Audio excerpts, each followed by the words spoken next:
Assalamualaikum warahmatullahi wabarakatuh. Perkenalkan, nama saya Fian Andika Putra dengan NPM 233510089 dari kelas 6A. Baik, selanjutnya itu ada dataset dan scraping data. Yang dimana dataset dan scraping data itu adalah eh, berfungsi untuk mengumpulkan data dari berbagai sumber. Contohnya di sini kami sumbernya itu dari BPOM, IONI, dan OpenFDA. Untuk dataset project kami ini. Selanjutnya itu ada alur sistem dari scraping data dan dataset. Yang pertama itu ada PDF dataset, yang dimana uh, di sini pada tahap pertama ini adalah mengumpulkan dataset utama berupa PDF yang berisi informasi obat. Di dalam PDF itu terdapat informasi seperti nama obat, ada golongan obat, ada indikasi obat, ada efek samping, ada dosis obat, ada interaksi obat, sama ada cara penyimpan obatnya.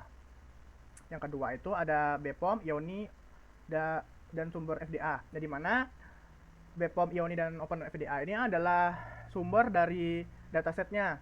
Yang dimana tujuannya itu adalah untuk memperkaya informasi obat agar jawabannya tuh yang dihasilkan tuh lebih lengkap gitu. Namun biasanya tuh ada beberapa kendala. Seperti kalau di BPOM ini dia tuh lebih berfokus pada data registrasi obat atau registrasi produk gitu. Jadi agak sulit mencarinya. Kalau di IONI ini dia lebih sulit dicari karena struktur websitenya tuh agak ribet gitu. Selanjutnya yang ketiga itu ada data cleaning, yang dimana setelah datanya terkumpul dilakukanlah data cleaning, yang dimana tahap ini tuh data diperiksa kembali seperti menghapus yang tidak diperlukan, memperbaiki format, menyamakan struktur informasi, dan memastikan data yang digunakan tuh tetap konsisten. Tujuannya tuh agar kayak lebih proses indeksinya tuh kayak lebih berjalan lebih baik gitu, biar lebih lancar. Selanjutnya itu yang keempat ada dataset final. Data yang udah dibersihkan itu selanjutnya dijadikan dataset final. Yang dimana dataset ini yang sudah memiliki format yang seragam siap untuk diproses pada sistem dan pada siap diproses pada sistem, dan selanjutnya akan dilakukan indexing. Selanjutnya itu yang kelima ada indexing, yang dimana pada tahap ini adalah proses indexing. Dataset yang sudah siap nih akan digunakan menjadi embedding untuk disimpan di ChromaDB. Sedangkan informasi penting seperti nama, dosis, indikasi, dan interaksi dapat dibentuk menjadi knowledge graph pada Neo4j. Hasil indexing ini yang nantinya digunakan untuk RAG untuk mencari informasi dan menjawab pertanyaan dari pengguna agar lebih cepat dan relevan. Sepertinya sekian saja yang dapat saya jelaskan. Lebih kurang saya mohon maaf. Saya akhiri. Wassalamualaikum warahmatullahi wabarakatuh. Baiklah, di sini saya Muhammad Aidil dengan NPM 2335103325. Di sini saya akan menjelaskan tentang RAG Chroma Database sebagai fondasi dari RAG informasi obat dalam proyek kami. Saya singgung sedikit, RAG kami ini merupakan hybrid RAG yang dimana itu ada vektor RAG sama graf RAG. Jadi yang saya jelaskan ini merupakan vektor RAG yang menggunakan Chroma Database sebagai fondasi dari RAG informasi obat. Next. Nah, ini merupakan fungsi dari Chroma Database digunakan untuk mengambil konteks dari dokumen PDF. Jadi nanti setiap hasil jawaban ataupun respon dari LLM kami itu berdasarkan dokumen PDF yang dimana sebagai data untuk menjawab pertanyaan tersebut.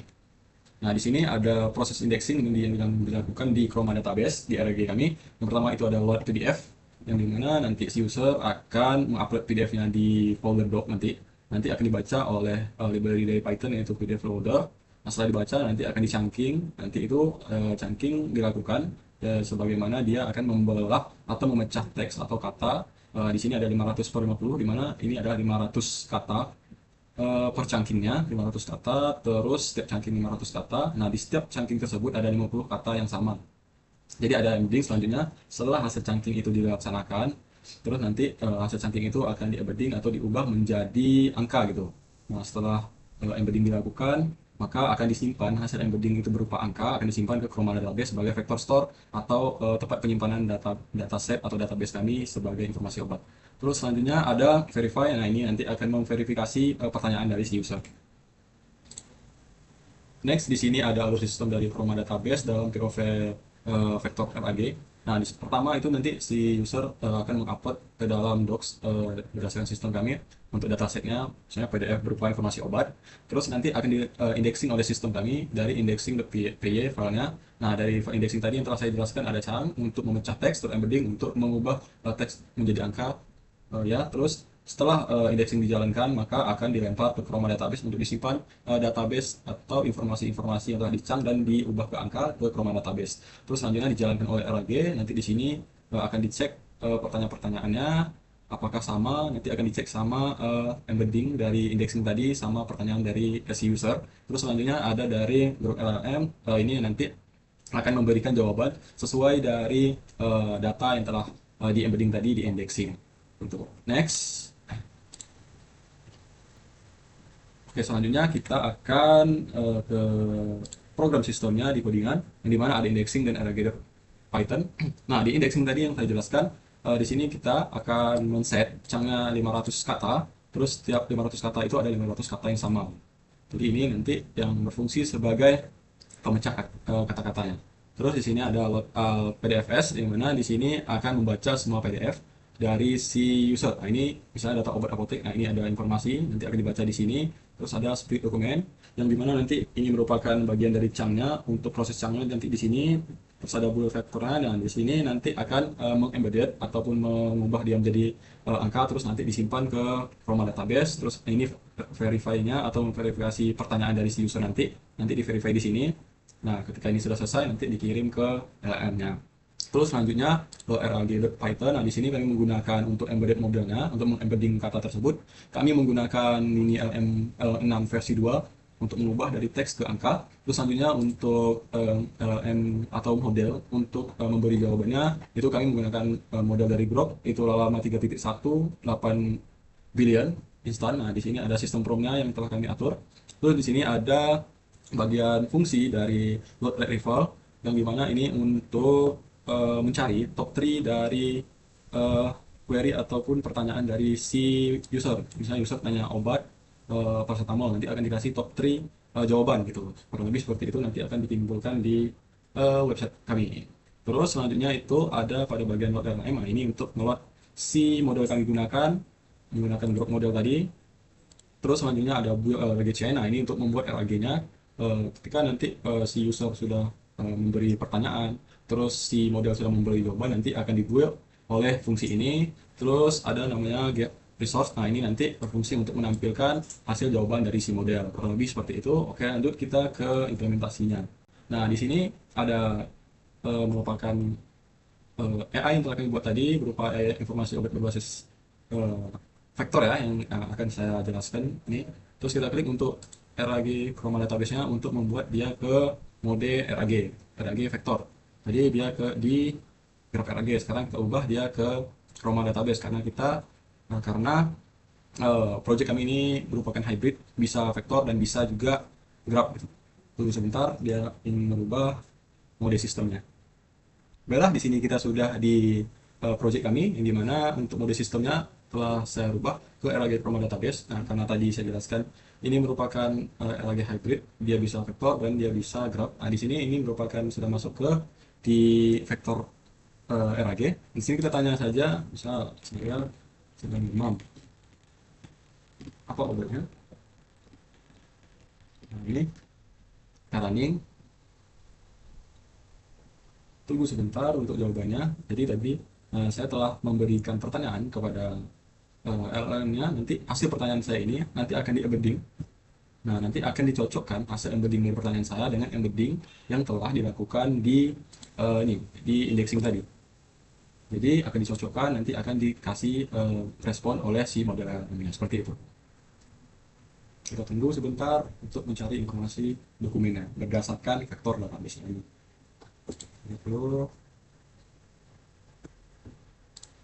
Nah, ini adalah yang jawaban yang diberikan oleh si model berdasarkan vektor database, yang dimana dia memberikan sebuah respon. Saya dapat membantu Anda berdasarkan ini. Dia menyarankan paracetamol dengan 500 mg, ada obat yang diberikan untuk meredakan demam. Ini berdasarkan data yang saya masukkan ke dalam docs, folder docs, nanti dibaca oleh si modelnya nanti.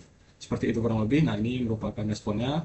Dan ini berdasarkan sumbernya, ini data obat PDF tadi. Nah, ini merupakan hasil dari vektor RAG yang telah saya jelaskan tadi, mulai dari proses indexing, terus mulai proses indexing itu berdasarkan dari chunk, terus embedding, terus melaksanakan RAG-nya, terus baru menyocokkan hasil embedding dari pertanyaan. Nah, baru sampailah hasil respon dari si model. Nah, itu tadi untuk pembahasan tentang RAG Chroma Database dari POV vektor database atau vektor RAG. Nanti selanjutnya akan dijelaskan oleh teman saya. Perkenalkan, nama saya Muhammad Miftah Hakim dengan NPM 233510630 dari kelas 6A. Pada bagian ini saya menjelaskan job desk saya, yaitu graph RAG Neo4j. Graph RAG Neo4j ini berfungsi untuk membuat chatbot apotek dapat menjawab pertanyaan berdasarkan hubungan antara data obat. Jadi, tidak hanya mencari teks di dokumen, sistem juga melihat relasi antar informasi, misalnya satu obat memiliki golongan, indikasi, dosis, efek samping, kontradiksi, dan interaksi obat. Hitungan yang disimpan di Neo4j dalam bentuk knowledge graph. Nah, selanjutnya itu ini adalah alur graph RAG Neo4j dalam PDF dataset yang berada di folder docs. Dataset ini berisi informasi obat, lalu kemudian itu filenya graph indexing.py ini untuk membaca isi PDF tersebut dan melakukan parsing atau ekstraksi data informasi seperti nama obat, golongan, indikasi, dosis, efek samping, kontradiksi, dan interaksi dipisahkan menjadi data yang lebih terstruktur. Setelah data dimasukkan ke Neo4j Aura sebagai knowledge graph, Neo4j digunakan sebagai database graph berbasis cloud. Saat user bertanya, file graph.py ini akan mengambil keyword dari pertanyaan lalu mencari not dan relasi yang sesuai di Neo4j. Hasil relasi tersebut dijadikan sebagai konteks untuk LLM Grok yang menghasilkan jawaban akhir untuk user. Selanjutnya,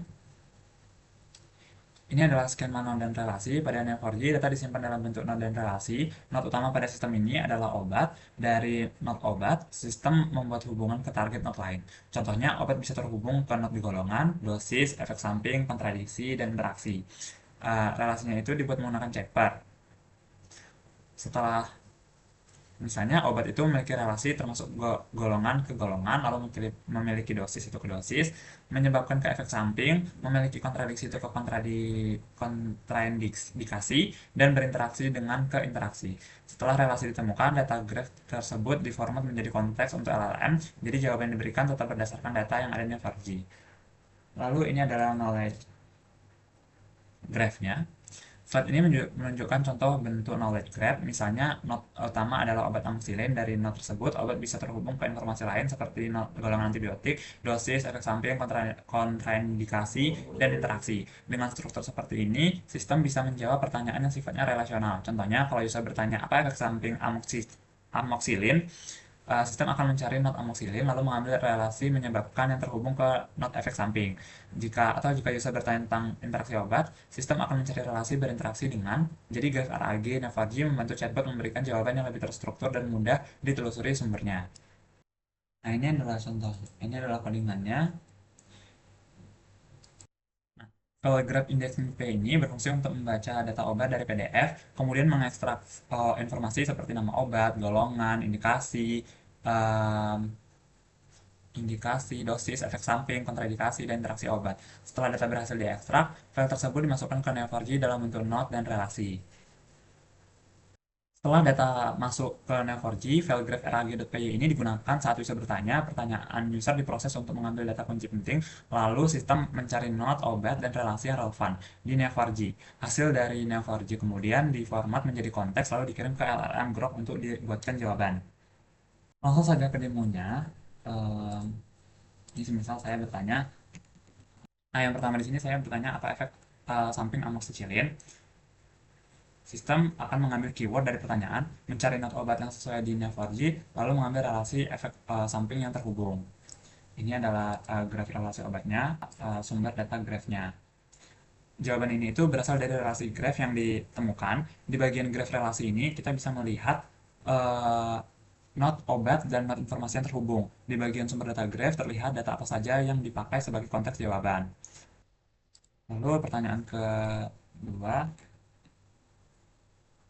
di pertanyaan kedua ini saya gunakan untuk menunjukkan bahwa graf RAG tidak hanya bisa menjawab efek samping, tapi juga informasi lain seperti dosis atau kontradiksi selama relasinya tersedia di dalam Neo4j-nya. Ini adalah graf relasi obatnya. Lalu di sini adalah sumber data grafnya. Jadi dari demo ini terlihat bahwa graf Agena 4G bekerja dengan cara mengambil relasi dari knowledge graph, kemudian relasi tersebut dijadikan konteks untuk LLM. Dengan begitu, jawaban chatbot lebih terstruktur dan tetap berdasarkan data yang ada di Neo 4G. Sekian dari saya, selanjutnya akan dijelaskan oleh teman saya. Assalamualaikum warahmatullahi wabarakatuh. Perkenalkan, nama saya Atu Sabriansyah dengan NPM 233510813. Video ini saya buat dengan tujuan melanjutkan presentasi teman saya, di mana di sini saya akan menjelaskan evaluasi Ragas. Evaluasi Ragas itu merupakan sebuah framework evaluasi untuk menentukan kualitas jawaban dari model RAG. Dikarenakan kami di sini menggunakan RAG, sistem RAG untuk tanya jawab obat. Nah, dari data obat, dia akan di-indexing. Di sini kami menggunakan dua model untuk evaluasi, yaitu model model Grab RAG Neo4j dan RAG Chroma DB.